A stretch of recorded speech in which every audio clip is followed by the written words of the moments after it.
Hello friends, मैं हूं doctor नवीन अग्रवाल। मैं एक इंटरवेंशनल कार्डियोलॉजिस्ट हूं और मैं गुजरात के वलसाड और वापी ज़िले में प्रैक्टिस करता हूं। आज आपके लिए लाया हूं कि इंपॉर्टेंट और एक यूज़फुल टॉपिक, एक अनयूजुअल टॉपिक। क्या एंजियोप्लास्टी के दौरान वेसल फट या जो नली जिसमें एंजियोप्लास्टी करते हैं क्या वो फट सकती है, क्या अंदर ब्लीडिंग चालू हो सकती है और क्या सर्कमस्टेंस में ऐसा हो सकता है, क्या उसके रिस्क फैक्टर्स हैं और क्या तरह से उसको मैनेज किया जाता है, कितना डेंजरस ये कॉम्प्लिकेशंस है और उसको मैनेजमेंट करने के बाद क्या इश्यूज़ आते हैं, इस बारे में बात करेंगे। ये जानना और समझना आपके लिए ज़रूरी है क्योंकि एंजियोप्लास्टी के बारे में तो बहुत सारा कंटेंट हमने ऑलरेडी आपको दिया है या ऑलरेडी अपने चैनल पे अपलोड किया। एंजियोप्लास्टी से रिलेटेड फॉलोअप और उसके रिगार्ड्स में काफ़ी डिस्कशन हमने की है। एंजियोप्लास्टी से रिलेटेड कॉम्प्लिकेशंस के बारे में अब हम डिस्कस करेंगे। आज स्पेसिफिकली हमने लिया है वेसल परफोरेशन या नली फटने के बारे में, जो कि एंजियोप्लास्टी के दुनिया में सबसे डेंजरस कॉम्प्लिकेशन है। स्टेंट थ्रोम्बोसिस, स्टेंट रीस्टेनोसिस के बारे में हमने ऑलरेडी वीडियो किया है, जो कि आप मेरे चैनल पे देख सकते हैं। आज स्पेसिफिकली हम बात करेंगे क्या वेसल परफोरेशन होती है और उस के होने के बाद उसको कैसे मैनेज किया जाता है और वेसल परफोरेशन होने के बाद मृत्यु का चांस क्या होता है, अगर इमरजेंसी सर्जरी लगे तो उसके क्या इश्यूज़ होते हैं और उसको मैनेज कैसे किया जाता है। ये जानना और समझना आपके लिए ज़रूरी है क्योंकि जब भी आपका पेशेंट एंजियोप्लास्टी के लिए जाता है तो भले चांस 1% से भी कम हो, मे बी 1 in 1000 चांस हो, लेकिन जब भी ये कॉम्प्लिकेशन होता है रिलेटिव्स को कुछ समझ में नहीं आता है कैसे मैनेज करना है, क्या करना है, और मेंटली प्रिपेयर्ड नहीं होते हैं, फाइनेंशियली प्रिपेयर्ड नहीं होते हैं और प्रॉब्लम्स बढ़ जाती हैं। समझ में भी नहीं आता, ट्रस्ट इश्यूज़ भी डेवलप हो जाते हैं। हर आदमी सिर्फ कार्डियोलॉजिस्ट को ही ब्लेम करता है ऐसे टाइम पे। तो हम आज इस बारे में बात करेंगे कि वेसल परफोरेशन क्या होता है, क्या इसके रिस्क फैक्टर्स हैं और जब ये हो तो इसे कैसे मैनेज किया जाता है, इस बारे में बात करेंगे। आज का टॉपिक प्रैक्टिकल और इंटरेस्टिंग और क्लिनिकली यूज़फुल है आपके लिए, तो इसलिए मैं रिक्वेस्ट करूँगा कि टॉपिक को बिल्कुल एंड तक देखें। जो लोग मेरे चैनल पे नए हैं उनसे रिक्वेस्ट करूँगा कि चैनल को सब्सक्राइब कर लीजिए। इससे हमें इंस्पिरेशन और मोटिवेशन मिलेगा और जब भी हम कोई नया कंटेंट अपलोड करेंगे तो आपको उसका नोटिफिकेशन मिल जाएगा, जिससे कि आप उस कंटेंट को तुरंत देख के उसका लाभ ले सकते हैं।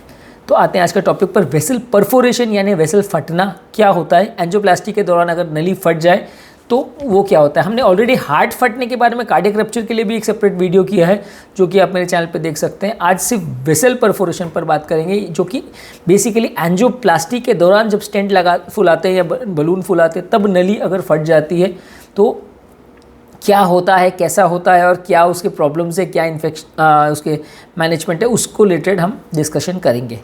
बेसिकली एंजियोप्लास्टी क्या है। एंजियोप्लास्टी एक तरीका है, एक टेक्निक है जिसके द्वारा बिना ऑपरेशन किए, बिना सर्जरी किए हम व्यक्ति की नली को खोलते हैं, जिसमें हम पहले ज़माने में ये होता था कि जब स्टेंट्स अवेलेबल नहीं थे तो पहले वायर करके बलून करके जगह को डायलेट कर दिया जाता था।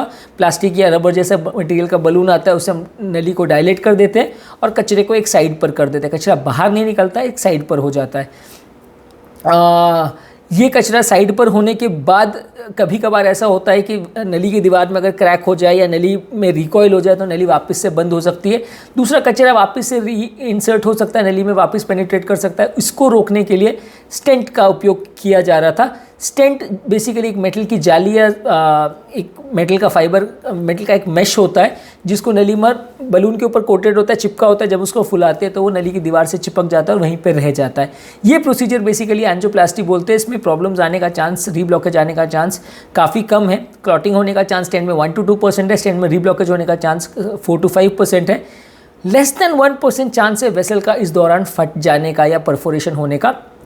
बेसिकली क्या होता है कि जब हम बलून को फुलाते हैं तो वो एक उसमें एक कॉन्ट्रास्ट मटेरियल इंजेक्ट करते हैं और अंदाजे से बलून का साइजिंग किया जाता है कि मान लीजिए जो हम कैथेटर यूज़ कर रहे हैं वो 5 फ्रेंच या 6 फ्रेंच होता है। 1 फ्रेंच यानी 0.33 मिलीमीटर्स, यानी 5 फ्रेंच का कैथेटर 1.7 मिलीमीटर्स के आसपास का है और 6 फ्रेंच का लगभग 2 मिलीमीटर्स के आसपास का है। उसको देख के अंदाजे से हम नली का साइजिंग करते हैं और अंदाज के हिसाब से कि ये कैथेटर 2 मिलीमीटर का है तो नली लगभग 2.5 या 3 मिलीमीटर की होगी। तो उस हिसाब से अंदाज से बलून का साइजिंग किया जाता है और उस हिसाब से हम बलून को एक प्रेशर पर फुल आते हैं, जिससे जगह क्रिएट की जाती है और बाद में हम वहाँ पे स्टेंट लगा देते हैं। स्टेंट लेकिन कभी कभार ये साइजिंग अगर गलत हो जाए, कोई कारण से स्टेंट अगर, देखिए स्टेंट में सबसे बड़ा प्रॉब्लम यह है कि आपको स्टेंट को आप अंडर साइज नहीं कर सकते। कोई पूछेगा कि यार अगर हाई प्रेशर फुलाने से अगर नली फट जा रही है तो आप अंडर साइज कर दो, आप छोटा लगा दो, 3 मिलीमीटर की नहीं तो 2.5 मिलीमीटर का लगा दो स्टेंट। प्रॉब्लम क्या है, उतनी जगह तो हो जाएगी। पर इसमें कॉन्सेप्ट ये है कि 3 मिलीमीटर की नली में 2.5 मिलीमीटर का स्टेंट लगाएंगे तो वो दीवार से चिपकेगा ही नहीं, वो अपनी जगह से हिलता रहेगा, क्योंकि नली में स्टेंट चिपकेगा तब जब वो दीवार से टच होगा, दीवार में फंसेगा तभी तो चिपकेगा। लेकिन उसमें एक और प्रॉब्लम ये भी होती है कि स्टेंट के ऊपर जो केमिकल की कोटिंग होती है, अगर दीवार और नली के स्टेंट की लेयर के बीच में अगर गैप रह जाए तो केमिकल दीवार में असर नहीं कर पाएगा, ब्लड के साथ बह जाएगा, पूरा केमिकल बह जाएगा, तो दीवार पर असर करने के लिए उसको टाइम नहीं मिलेगा और स्टेंट जो है सादे स्टेंट जैसा ही बिहेव करेगा, दवा का असर ही नहीं होगा। तो ये सारी प्रॉब्लम्स की वजह से आपकी मजबूरी है कि आप वेसल में स्टेंट को एग्जैक्ट साइज ही करें और परफेक्ट साइजिंग के साथ ही स्टेंट को डिप्लॉय करें। ज़रा भी कम किया तो भी प्रॉब्लम होगा, रीब्लॉकेज आएगा, और ज़्यादा किया, ओवर इन्फ्लेट हो गया तो नली फट भी सकती है। ये एक बड़ा प्रॉब्लम, बड़ा कॉम्प्लिकेशन होता है, ज़्यादातर कार्डियोलॉजिस्ट के लिए एक डेंजरस कॉम्प्लिकेशन होता है। इसको मैनेज करना टफ होता है। कैसे मैनेज करते हैं, क्या मैनेज करते हैं, बाद में बात करेंगे। आज अभी पहले ये बेसिकली होता क्यों है उसको डिस्कस करना ज़रूरी है। नली में मान लीजिए कि अगर 3 मिलीमीटर का स्टेंट नली का साइजिंग है और कोई कारण से स्टेंट ओवर साइज हो गया या बलून ज़्यादा प्रेशर इन्फ्लेट हो गया तो नली फट सकती है। पर एक्चुअल रियलिटी में आप देखोगे तो ये 2.5 मिलीमीटर 3 मिलीमीटर बहुत छोटा होता है। मशीन पर हम जो देखते हैं वो मैक्सिमम 10 टाइम्स मैग्नीफिकेशन होता है तो इसलिए थोड़ा बड़ा दिखता है, पर अदरवाइज ये 0.2 या 0.1 मिलीमीटर का एक्चुअल में सिर्फ विजुअल असेसमेंट पर असेस करना बहुत मुश्किल है। और इवन बेस्ट ऑफ ऑपरेटर्स जिन्होंने हज़ारों ऑपरेशंस किए हैं वो भी माइनर मिस्टेक्स कर सकते हैं, और ऐसे केसेस में कई बार ज़रा भी मिस्टेक हो जाए तो दोनों तरफ गलती हो सकती है, एक तरफ कुआं एक तरफ खाई है। अगर अंडर डिप्लॉय किया तो भी प्रॉब्लम होता है और ओवर डिप्लॉय किया तो भी प्रॉब्लम होता है, दोनों तरफ पेशेंट की मृत्यु हो सकती है। तो इसलिए एंजियोप्लास्टी बहुत ज़्यादा एक्सपीरियंस का खेल है। बहुत एक्सपीरियंस ऑपरेटर्स भी कभी कभी गलती करते हैं, लेकिन ऑब्वियसली ये सारा काम एक्सपीरियंस और पेशेंट डॉक्टर का कितना अच्छा डिलीजेंस है, कितना लेवल है, उस पर चीज़ें डिपेंड करती है। सब करने के बावजूद भी कभी कभार किस्मत अगर ख़राब हो तो नली फट सकती है, पर हर बार ओवर साइजिंग से ही नली फटती है ऐसा नहीं है। कभी कभार दीवार ही कच्ची होती है, जो दीवार जिसमें स्टेंट लगा रहे हैं वो दीवार ही अगर कच्ची है, उम्र दराज patient, elderly patient, female patient, low body weight patient, diabetic patient में कई बार क्या होता है नली की दीवार ही थोड़ी सी कच्ची होती है, जिसकी वजह से जब तनाव आता है तो वो झेल नहीं पाती और फट जाती है। तो ये भी एक परफोरेशन का कारण हो सकता है। इसके अलावा कभी कभी क्या होता है कि अगर कोई टाइट ब्लॉकेज है उसमें अगर हम स्टेंट को फुला रहे हैं तो स्टेंट उस जगह पे एक्सपैंड नहीं होगा, लेकिन बलून क्योंकि लंबा होता है, स्टेंट को पूरे लेंथ पे आप एक्सपैंड करते हैं तो साइड से फूल जाता है, यानी सेंटर में नहीं फूल रहा है लेकिन साइड से बलून ओवर एक्सपैंड हो जाता है। इसे डॉग बोनिंग इफेक्ट बोलते हैं, यानी कुत्ते की हड्डी जैसा बीच से पतली होती है, साइड से फूल जाती है, तो वो स्टेंट दोनों साइड से ओवर एक्सपैंड हो जाता है और वो साइड्स पर कई बार नली डिसेक्ट होकर फट भी सकती है। तो इसे कई बार बहुत हार्ड ब्लॉकेज हो जो कि स्टेंट से ना खुल पाए तो भी ये डॉग बोनिंग इफेक्ट की वजह से परफोरेशन हो सकता है। टेढ़ी मेढ़ी नलियों में भी ऐसा हो सकता है। अब स्टेंट तो देखिए मेटल का एक ट्यूब है जो लंबा रहेगा, एक सीधे में रहेगा, लेकिन नली टेढ़ी मेढ़ी हो सकती है। अब टेढ़ी मेढ़ी नली में आप सीधे स्टेंट को डालेंगे तो कई जगह कम ज़्यादा हो सकता है, तो कोई दीवार पर स्टेंट ओवर एक्सपैंड भी कर सकता है क्योंकि नली तो स्ट्रेट नहीं है। आपने फुलाया तो कोई जगह पे कम एक्सपैंड होगा, लेकिन कोई जगह पे दीवार को वो ज़्यादा टच करेगा, तो वो जहाँ एरिया पे ज़्यादा टच कर रहा है वो एरिया पे ओवर एक्सपैंड होकर नली को फोड़ भी सकता है, नली को डैमेज भी कर सकता है। इसके अलावा स्पेशलाइज्ड टेक्निक्स जो हम हार्ट के लिए यूज़ करते हैं, जैसे रोटा अब्लेशन है जो एक डायमंड कोटेड ड्रिल होता है, कैल्सिफाइड नलियों में यूज़ करते हैं, वो एक इंपॉर्टेंट रिस्क फैक्टर है नलियों के फटने का। लेज़र से भी अगर एंजियोप्लास्टी करते हैं तो लेज़र की बीम्स नली की दीवार को डैमेज कर सकती है, ओवरहीट कर सकती है, परफोरेट कर सकती हैं। कुछ हार्ड बलून्स भी आते हैं जिनको हम कैल्सिफाइड वेसल्स में यूज़ करते हैं, इन्हें हार्ड ब्लॉकेजेस को खोलने के लिए यूज़ करते हैं, पर ये हार्ड बलून्स कई बार मिसबिहेव भी करते हैं, आपकी एक्सपेक्टेशन से कम ज़्यादा भी ओपन अप हो सकते हैं, तो नली को ये भी परफोरेट कर सकते हैं। जैसे ओपीएन बलून है, कटिंग बलून्स है, ये भी नलियों को कई बार डैमेज कर सकते हैं। कैल्शियम वाली नलियों में हार्ड वाले ब्लॉकेजेस में कई बार परफोरेट होने का चांस ज़्यादा रहता है। उम्र दराज पेशेंट में परफोरेट होने का चांस ज़्यादा रहता है। स्टेंट सिलेक्शन में कई बार गलती हो तो ऑब्वियसली हो सकता है, लेकिन मेजॉरिटी ऑफ द केसेस में जो वेसल परफोरेट होती है वो जस्ट बैड लक ही होता है। चांस भले 1000 में 1-2 केस में ही होता है, लेकिन बैड लक है, और उसमें ज़रूरी नहीं है कि ऑपरेटर ने कुछ गलती किया, और ज़रूरी नहीं है कि बाद में भी अगर ऑपरेटर सोचे कि साहब मैंने ये क्या किया इसमें गलत जिसकी वजह से हुआ तो कुछ मिलेगा, ऐसा ज़रूरी नहीं है। लेकिन मेजॉरिटी ऑफ द टाइम्स ये बस बैड लक होता है, जो आप करने अच्छा जाते हो और हो उल्टा जाता है। इसी का नाम कॉम्प्लिकेशन है कि आप इंटेंशन आपका अच्छा है, आप करने से अच्छा जा रहे हो, आप अच्छे रिजल्ट देने की कोशिश कर रहे हो, लेकिन कई बार नेग्लिजेंस ना भी हो तो भी डैमेज हो सकता है, क्योंकि ये इनहेरेंट एक प्रॉब्लम है जो उस एंजियोप्लास्टी प्रोसीजर के साथ एसोसिएटेड है। हज़ारों में 1-8 केस में होता है, लेकिन हो सकता है। जब ये होता है तो वहाँ से जो नली का जो परफोरेशन है वहाँ से ब्लीडिंग होना चालू हो सकती है। परफोरेशन भी कई ग्रेड का होता है। अगर माइनर परफोरेशन हो तो वहाँ पर बलून अगर हम थोड़ी देर फुला के रख देते हैं तो वो परफोरेशन सील हो जाता है, तो उसमें कुछ दिक्कत नहीं आती है। थोड़ी देर के बाद अपने आप वो छेद बंद हो जाता है। खून पतला करने की दवाइयों को रिवर्स कर दिया जाता है। लेकिन कभी कभी परफोरेशन अगर बहुत ज़्यादा ग्रेड का हो और वो बलून बहुत देर फुलाने के बाद, 15-20 मिनट फुलाने के बाद भी अगर वो बंद नहीं हो रहा है लीकेज, तो वहाँ पे कवर्ड स्टेंट करना पड़ता है। कवर्ड स्टेंट बेसिकली एक प्लास्टिक की झिल्ली जैसी होती है स्टेंट के ऊपर प्लास्टिक लगा होता है, उसके ऊपर एक और स्टेंट होता है। इन दोनों के बीच में वो प्लास्टिक की एक झिल्ली जैसी चिपकी होती है, बेसिकली एक सैंडविच जैसी रहती है वो, दोनों साइड्स में मेटल और बीच में प्लास्टिक। तो इसको ले जाके हम वहाँ पे फुला देते हैं और वो कवर्ड स्टेंट का जो प्लास्टिक कोटिंग है वो ब्लड को उस जगह से लीक होने नहीं देता है। तो उस तरह से वेसल को हम सील कर सकते हैं, उसका छेद को हम सील कर सकते हैं, वहाँ से ब्लीडिंग को रोक सकते हैं। ऑब्वियसली अगर वहाँ से ब्लीडिंग होती रहेगी तो विद इन मिनट्स अगर हार्ट के चारों जो झिल्ली है उसमें ब्लड भर गया तो वो हार्ट को कंप्रेस कर देगा, हार्ट बंद कर सकता है। ब्लीडिंग को रोकना कंटिन्यूसली ज़रूरी है। अगर ब्लीडिंग को नहीं रोक पाए तो हार्ट की जो झिल्ली है जहाँ पे ब्लड भर रहा है वहाँ पे एक नीडल डाल के पेरिकार्डियोसेंटेसिस करना पड़ता है, यानी नीडल से ब्लड को निकाल के वो हार्ट का प्रेशर को रिलीज़ करना पड़ता है। कई बार अगर बहुत ज़्यादा ब्लीडिंग हो या कंटिन्यूसली ब्लीडिंग हो तो ऑटो ट्रांसफ्यूजन भी करना पड़ता है, कि यानी पेशेंट का ही झिल्ली से ब्लड निकाल के पेशेंट को ही इंजेक्ट किया जाता है ताकि पेशेंट का इतना ब्लीडिंग की वजह से खून की कमी ना हो जाए। तो ये भी किया जाता है, लेकिन ये ड्रेडेड कॉम्प्लिकेशन है, डेंजरस कॉम्प्लिकेशन है। ज़्यादातर केस में मैनेज किया जा सकता है, प्रॉब्लम नहीं आती है। 95% पेशेंट्स को आप बचा सकते हो। लेकिन हाँ, ये कॉम्प्लिकेशन होने के बाद 5 से 10% केसेस की मृत्यु भी हो जाती है, क्योंकि आप कितना भी कोशिश करो कई बार वो एरिया का ब्लीडिंग को आप नहीं रोक पाते, सडन जान जा सकती है। कवर्ड स्टेंट जो यूज़ करते हैं, यानी प्लास्टिक कोटेड स्टेंट जो यूज़ करते हैं, ये इस बीमारी का या इस प्रॉब्लम का सबसे अच्छा सोल्यूशन है। लेकिन इसके लिए प्रॉब्लम ये आती है कि एक स्टेंट बहुत ज़्यादा हार्ड और बहुत ज़्यादा सख्त होता है। इसको हम नली में इंसर्ट नहीं कर पाते कई बार, क्योंकि ये स्टेंट इतना रेगुलर स्टेंट जैसा फ्लेक्सिबल नहीं होता। और ज़्यादातर ये परफोरेशन जो है वो कैल्शियम वाली नलियों में होता है। ये नलियों में सिंपल स्टेंट नहीं जाता, तो कई बार कवर्ड स्टेंट को ले जा पाना इम्पॉसिबल हो जाता है, क्योंकि ये स्टेंट फ्लेक्सिबल नहीं होता, बेंड नहीं होता। भले छोटा साइज़ का भी आप लोगे तो भी इंसर्ट नहीं हो पाता, और कई बार बहुत छोटे साइज़ का हो तो पूरे परफोरेशन को भर नहीं सकता। तो इसमें बहुत इश्यूज़ आते हैं। ऑब्वियसली कवर स्टेंट के साथ एक और बड़ा इशू ये भी है कि क्योंकि इसमें प्लास्टिक की कोटिंग होती है, तो जहाँ परफोरेशन हुआ अगर साइड में कोई ब्रांच वगैरह निकल रही है तो वो ब्रांच भी बंद हो जाएगी, क्योंकि वो स्टेंट के बीच में तो जालियों में गैप होता है जिससे ब्रांचेस में ब्लड जाता रहता है, पर प्लास्टिक की शीट में तो कोई गैप नहीं होता, तो ये ब्रांचेस को भी इंक्लूड कर सकता है। तो कवर स्टेंट के साथ ये 2-3 बड़े इशूज़ रहते हैं कि ये कई बार नली में हम इंसर्ट कर पाना भी बहुत मुश्किल होता है, परफोरेशन को सील कर पाना मुश्किल होता है, इसलिए कुछ पेशेंट्स मर भी जा सकते हैं। कवर्ड स्टेंट में एक और बड़ा प्रॉब्लम ये होता है कि क्योंकि ये सादा स्टेंट और बहुत सख्त स्टेंट होता है, फ्लेक्सिबल नहीं होता है, इसलिए इसमें रीब्लॉकेज का या क्लॉटिंग का चांस भी बहुत ज़्यादा बढ़ जाता है। ये स्टेंट्स ऑलमोस्ट 25 to 30% केस में कुछ महीनों में वापस रीबंद हो जाते हैं। पर हाँ, उस टाइम में तो पेशेंट की जान बचा देते हैं। थोड़े टाइम के बाद इसमें रीब्लॉकेज होने का चांस रेगुलर स्टेंट से कई गुना ज़्यादा रहता है। रेगुलर स्टेंट में रीब्लॉकेज का चांस 5% रहता है, पर क्योंकि ये स्टेंट बहुत मोटे और सख्त होते हैं तो इसलिए ये रीब्लॉकेज का चांस 20-25% तक ज़्यादा है इनका रीब्लॉकेज का चांस। तब वापस से या तो रिपीट एंजियोप्लास्टी लगती है या बाईपास करना पड़ता है, वो उस समय बाद में रीडिसाइड किया जा सकता है। लेकिन हाँ, टाइम बिंग जान बचाने के लिए ये लगभग 80-90% केसेस में आपकी मदद कर देता है। एक इसका एडवांस वर्जन करके पैपिरस करके स्टेंट लॉन्च हुआ था पहले इंडिया में, एक फॉरेन कंपनी ने बनाया था। पर 6 साल पहले जब ये गवर्नमेंट ने स्टेंट के प्राइस रिडक्शन करने का ये लॉन्च किया, तो वो कंपनी के लिए ये प्राइस वेरिएबल, जितना प्राइस उनको दिया गया था कि ये प्राइस में आपको बेचना है, वो प्राइस उनको सूट नहीं किया, तो उन्होंने इंडिया से वो प्रोडक्ट विड्रॉ कर लिया था।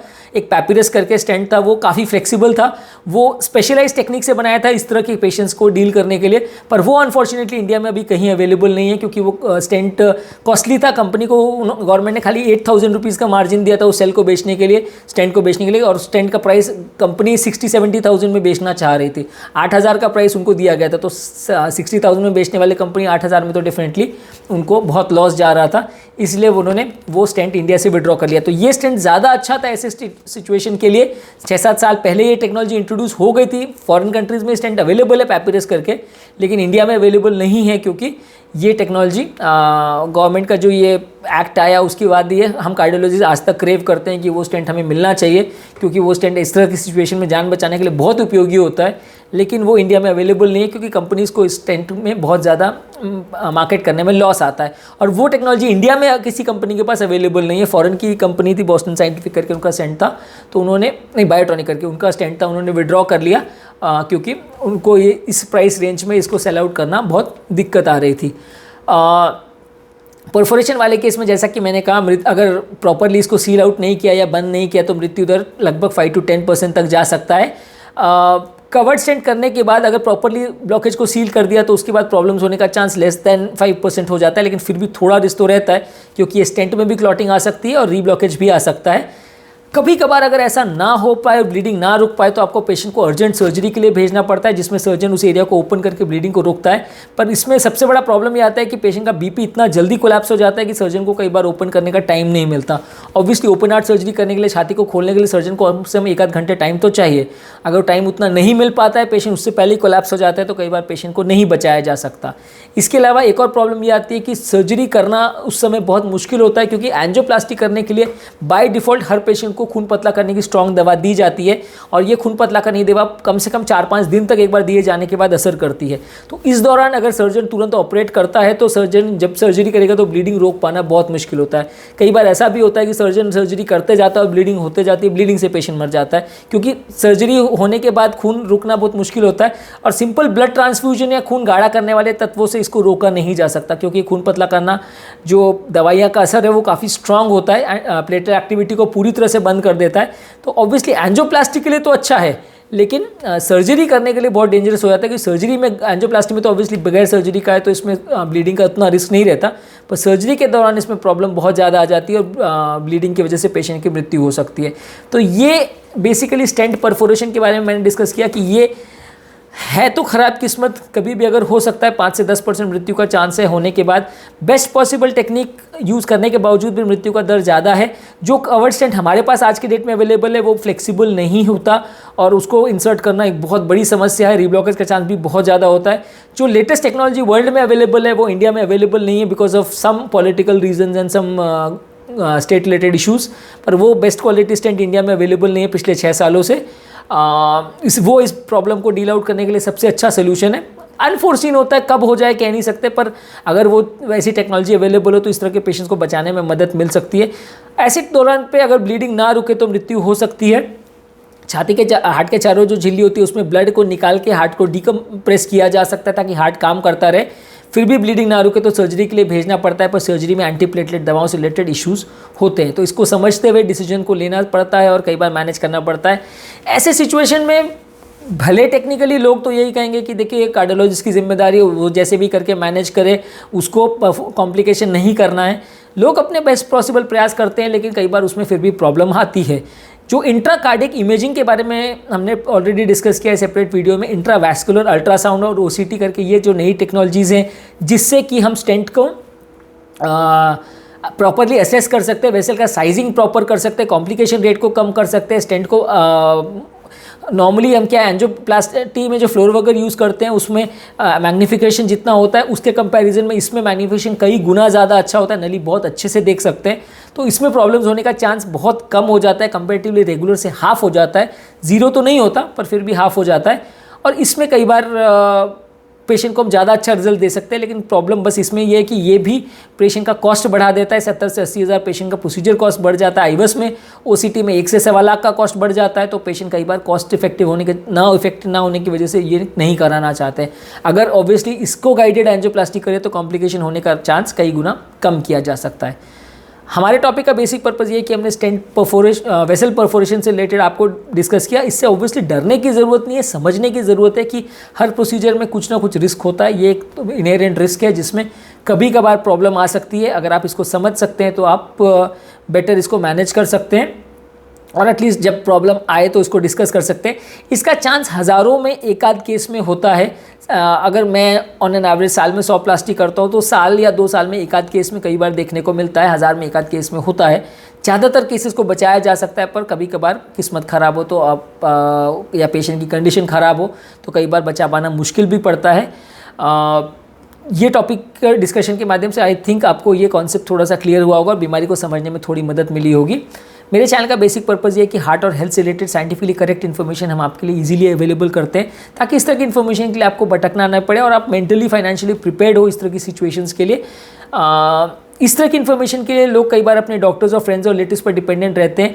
डॉक्टर्स कई बार टाइम कंस्ट्रेंट की वजह से सारी चीज़ें नहीं बता पाते हैं और फ्रेंड्स और रिलेटिव से मिली हुई इन्फॉर्मेशन कई बार आधी सही आधी गलत होती है, जिसको फॉलो करने से उल्टा मन में भ्रम पैदा हो जाता है और कई बार पेशेंट्स का बुरा हो जाता है। पेशेंट की गलती कंडीशन कई बार इसको फॉलो करने से कई बार बिगड़ भी सकती है। हम चाहते हैं कि इस तरह का कंटेंट आपके लिए अवेलेबल हो ताकि आप बीमारी को समझ सकें, ट्रीटमेंट पैटर्न को समझ सकें, उसके कॉम्प्लिकेशंस को समझ सकें, ताकि आप डॉक्टर के साथ बेटर डिस्कस कर सकें और बेटर मैनेज कर सकें।